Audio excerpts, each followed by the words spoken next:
Hello everyone.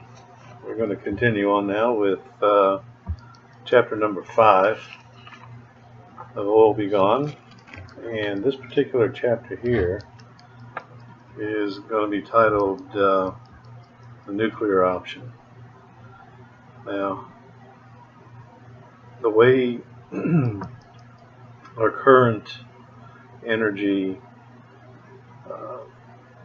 generation is done, in order to run an electric rail system as big as it's going to be, inner city, interstate, and of course intrastate, we're going to have to generate more power. There's just no getting around that, I don't think. And for me personally, my belief is that it's going to be done by nuclear power. Now, we have a lot of nuclear power plants already, and unlike the I don't know what you want to call it, the people who, the Chicken Little speak, that's how we call it, Chicken Little speak, about how bad nuclear power is, about how dangerous it is, and all this kind of stuff. You know, we've had, as far as I can really tell, two major disasters: Chernobyl in Russia, and then Fukushima. Chernobyl I never really studied. I don't know what caused it and how it could have been prevented. Fukushima was just an error done by the Japanese and not putting the backup generators. You know, let's put them on the same plane as the damn floodwaters when they hit, instead of putting them up in the mountains, which are behind them, and running the cables underground to keep the electricity flowing to Fukushima. You know, so we don't have those kind of problems here. I mean, when you look at it, we got a huge, huge area of wasteland. We call it the desert, and you know, it's possible that what we're going to have to do is build, I don't know, call it nuclear, call it nuclear haven. You know, someplace where we can build as many nuclear power plants as what it's going to take to provide the electricity we need to run an electric rail system. Now, there's two types of plants that can be built. You can take your traditional plant, like what you see around the country right now, and put that out in the desert. But there's another type of nuclear plant that's out there, and it's called SMR, I believe, which I think stands for Small Modular Reactor. And from what I gather and listening to some of the things that I've heard, I mean, these things may not be any more bigger than a small tool shed, and yet they can drive power. So, you know, using that top technology, I mean, I don't know, maybe we can just get away from having to have the big nuclear power plants that we currently have and go to this smaller deal and put them all around the country. The one thing I don't know, and I didn't investigate it, is whether or not the fallout zone for if something should occur in these could happen.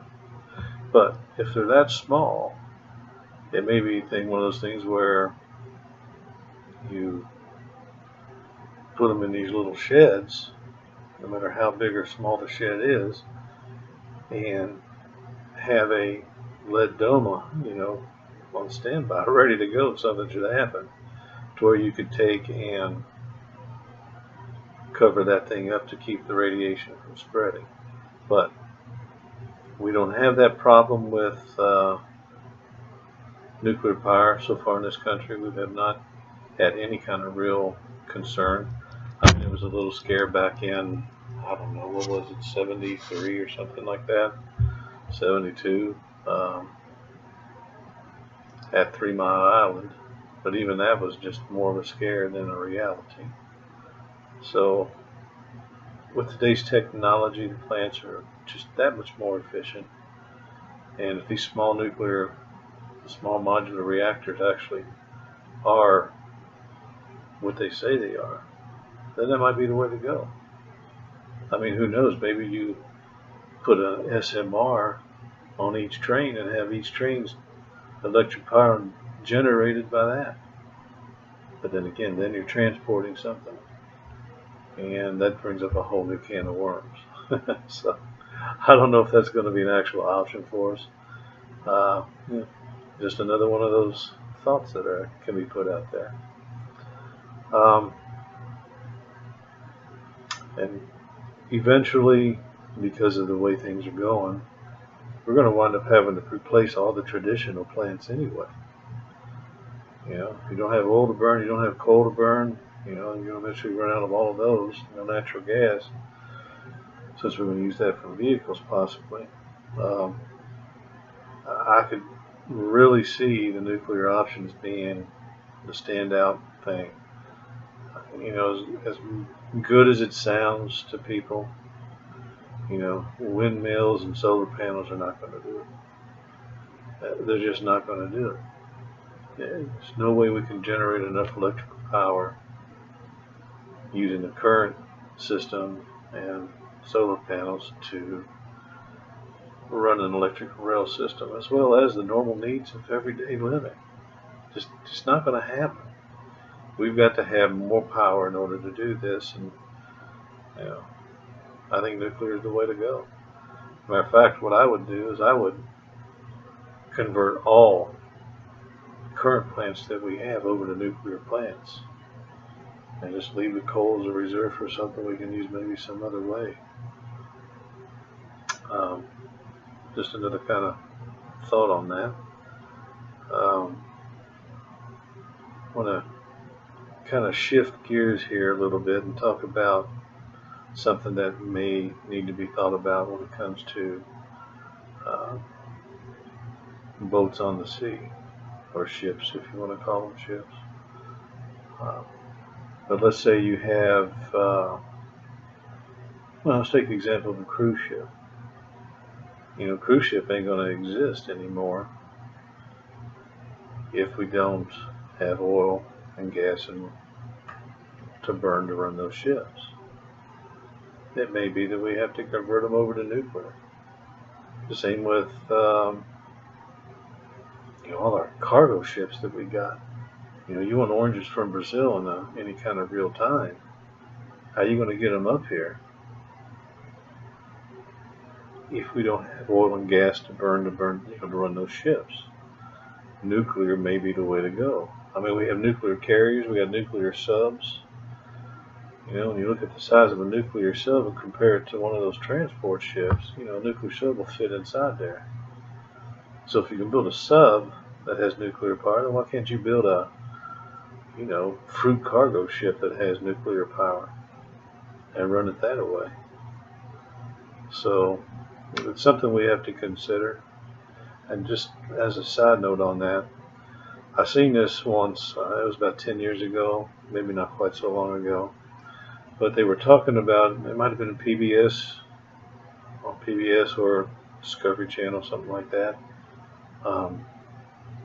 Anyway, they were talking about ships with fins built on each side that can open and close, so that when a ship goes across the sea, if it gets what do they call that? Well, I guess it would be a wayward wind, because I think a leeward wind is opposing you and a wayward wind is behind you. But if you put those fins out and you catch, the wind, you're not going to get a whole lot from that. You're not going to certainly say this is the only way we can get across the sea. But if the ships we have today were all given these fins, they're not talking about huge things. It'd be like 5 or 6 down the row of a ship. They stick out about 4 or 5 feet or whatever, just enough to catch the wind. It's a way to assist the gas burning engine so that the power needed to get the ship from point A to point B will, conserve fuel, which is something that we should be thinking about. It's just another one of those little food for thought things. Whether or not something like that comes about, I've heard even people talking about putting sails on ships like this again. I think I'd rather see fins than sails. Sails tear. These fins will stand out there and just be strong, and help us get them from point A to point B. Kind of a fantasy land type of idea, but if you think about it, it does have some practical uh, application. So it's just something that we need to think about, and I think that wherever we can do nuclear, we're going to wind up having to do that. Uh, I don't think we can get away from that. If we come up with some sort of new technology that allows us to burn something and it doesn't require a lot of fuel, great. I'm all for it. Then we won't have to go nuclear. But as it stands right now, with the technology we have today, we're going to have to go nuclear in the future. I don't see any way around that. Unless, of course, you don't want us to travel around the country. That's up to you. Well, it's not up to you. It's going to be up to the future generations, actually. They're the ones that are going to be making these decisions. But it is something that we can think about today. And maybe come up with some better ideas for how to handle the situation. Now that can be up to you. Take care.